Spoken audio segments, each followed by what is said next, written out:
लेकिन जो सबसे ज्यादा रूहानी तकलीफ मुझे जिस बात की हुई है वो ये कि पिछले दिनों सऊदी हुकूमत ने भारत से हिंदुओं, मुशरिकों, सिखों और गलीज तरीन नजिस मुशरिकों को बुलाकर मस्जिद नबी का दौरा करवाया। इन्ना लिल्लाहि व इन्ना इलैहि राजिऊन। मस्जिद नबी शरीफ सिर्फ सऊदियों के बाप की तो नहीं है।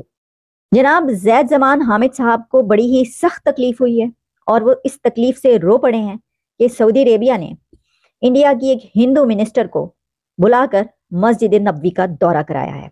सर ये इस किस्म की बातें करते हैं। इससे सबसे पहला क्वेश्चन तो मेरा ये होगा कि आप मुसलसल आप सऊदी अरेबिया के टुकड़ों पे पल रहे हैं, आप किस तरीके से ये बातें कर सकते हैं? पहले तो अपने आप पांव पे खड़े हों, अपने आप को ठीक करें अगर सऊदी अरेबिया को क्रिटिसाइज करना है। सऊदी अरब में जो है सैलमा हॉल बन चुके हैं, ठीक है, अब मंदिर भी बनाने जाओ क्योंकि उनको पता है कि ज़माना जैसे आपने कहा कि तेल का भी नहीं रहा। लेकिन अगर हम अपनी बात कर लें तो हम तो कहते हैं कि भाई इंडिया हमारा दुश्मन है। और जो जैद जमान हामिद साहब, आपको पता है पाकिस्तान के कितने बड़े वो डिफेंस हैं, कभी वो बंदूक पकड़ के वो भागते फिर रहे होते, निशाने बांधते हुए नजर आ रहे होते, सब कहते हैं तो फलस्तीन जाने की तैयारी कर रहे हैं, कभी फिर लगता है कि तीसरी आलमी जंग जो स्टार्ट होने वाली है इसमें जाने की तैयारी कर रहे हैं।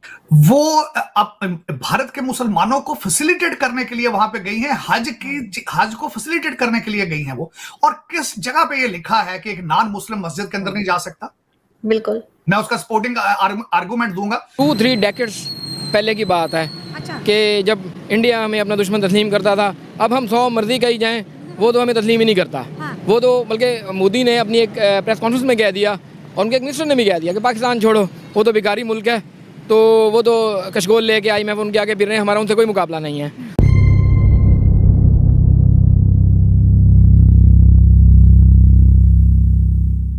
नमस्कार दोस्तों, स्मृति ईरानी की इस्लाम के पवित्र स्थानों में से एक मदीना शहर की ऐतिहासिक यात्रा पर पाकिस्तान में लाल टोपी के नाम से कुख्यात जैद हामिद भड़का हुआ है। उसने स्मृति ईरानी के मदीना में मस्जिद अल नबवी के दौरे को लेकर जमकर जहर उगला है। उसने एक वीडियो जारी कर न सिर्फ हिंदुओं के खिलाफ बयानबाजी की बल्कि मुस्लिमों को सऊदी अरब के खिलाफ बगावत के लिए उकसाया है। इससे पहले कई मुस्लिम कट्टरपंथियों ने सोशल मीडिया में इसे इस्लाम की तौहीन बताकर सऊदी अरब के क्राउन प्रिंस मोहम्मद बिन सलमान अल सऊद पर भी हमला बोला था। स्मृति ईरानी भारत के एक डेलीगेशन के साथ मदीना पहुंची थीं। इस दौरान उन्होंने इस्लाम से जुड़े कई धार्मिक स्थानों का दर्शन भी किया था। जैद हामिद ने अपने बयान में कहा कि सबसे ज़्यादा रूहानी तकलीफ़ मुझे जिस बात पे हुई है वह यह है कि पिछले कई दिनों में सऊदी हुकूमत ने भारत से हिंदू मुशरिकों और सिखों को बुलाकर मस्जिद अल नबवी का दौरा करवाया।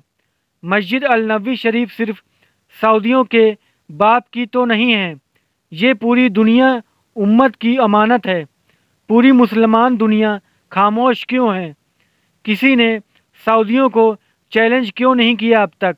टर्की के अंदर आपने जो वो चर्च था जो आपने लेकर अब उसको मस्जिद में कन्वर्ट कर दिया, वहां पे मैं अभी 6 महीने पहले वहां से होके आया हूं, वहां अंदर सारे गोरे खड़े होकर तस्वीरें खींच रहे हैं। ये किसने आपको कहा भाई आप वहां पे जा नहीं सकता मस्जिद के अंदर बनना?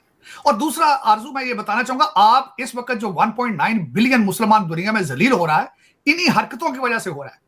आपने अपने आप को एक ऐसे कम्युनिटी बना दिया है जिसके बारे में बड़ी आसानी से कहा जा सकता है कि you are not workable people. आपके साथ कोई काम नहीं किया जा सकता। आप हर चीज को पकड़ के मजहब के साथ ले जाते हैं। लेकिन सर और कोई कंट्री नहीं करती, सिर्फ पाकिस्तान से जहालत जाती है। नहीं, उसकी वजह क्योंकि आपको इस्लाम का पता ही नहीं है।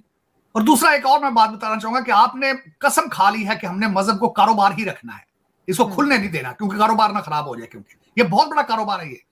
और दूसरा आरजू मैं ये बताना चाहूंगा कि इन लोगों को पता नहीं, मौलवी साहिबान को, मैं रिलीजियस अथॉरिटी तो नहीं हूं, लेकिन इस्लाम के अंदर कॉन्सेप्ट है इज्तिमा और इज्तिहाद। उसका मतलब ये होता है कि टाइम के साथ साथ अपने रिलीजन को वुसअत देते जाओ, खोलते जाओ। जब मजहब आया, हमारा मजहब आया था, जो चीजें जब बनाई गई थी उस वक्त जहाज नहीं थे, उस वक्त ट्रेनें मौजूद नहीं थी, उस वक्त सेल फोन, उस वक्त फैक्स मशीनें, सेल फोन, व्हाट्सएप नहीं था, फेसबुक नहीं था। तो अब क्या, अब मेरे नजर में तो जिस तरह ये मौलवी साहब फरमा रहे हैं, इनको तो 6वीं सदी में चले जाना चाहिए, घरों में रहना चाहिए, इनको तो घरों में रहना चाहिए जाके। फिर इसी किस्म की इनको ये भारत जी स्मृति ईरानी वहां पे गई है, 1,75,000 इंडियन ने जाके वहां पे हज करना है। थोड़ा नंबर है।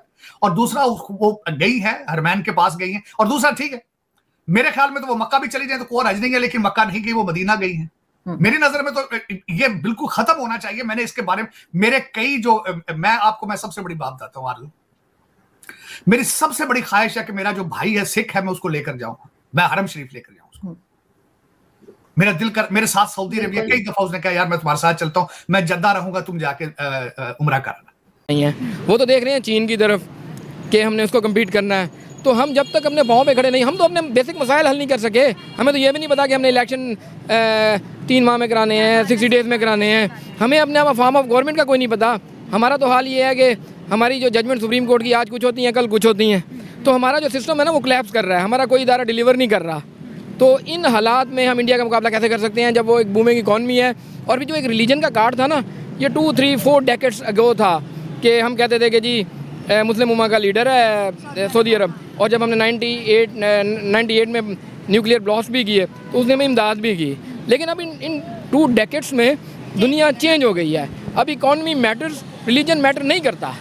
रिलीजन बिल्कुल मैटर नहीं करता। अगर रिलीजन मैटर करता होता, और सऊदी अरब को ये है कि वो इंडिया जो है ना वो बूमिंग इकॉनमी है, तो उसके इकोनॉमिक इंटरेस्ट हैं। उसको पता है कि इंडिया की आबादी 1 बिलियन से ज़्यादा है, कि अगर टूरिज़्म होगा तो इंडिया से जो टूरिस्ट आएंगे तो उससे सऊदी अरब फैसिलिटेट होगा।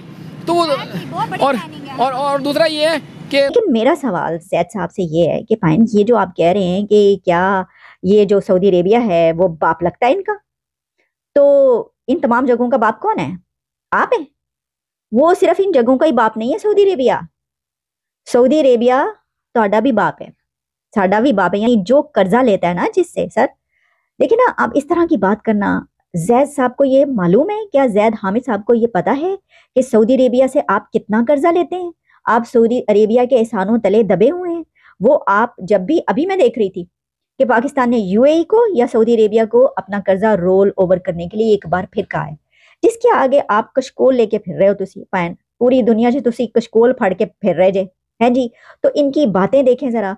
और सबसे पहले तो जो मैंने ये बात की कि इतनी गंदी आपने लैंग्वेज और जुबान इस्तेमाल की, आप उनको नजिस, मनहूस और क्या क्या बोल रहे हैं, मुनाफिक और मुशरिक। अच्छा, खुद से ही ना ऐसी ऐसी आयतें और वो निकाल के ले आते हैं कि उनको पता है कि ढूंढना तो किसी ने है नहीं जाके, तो वो कह दो जो है ना।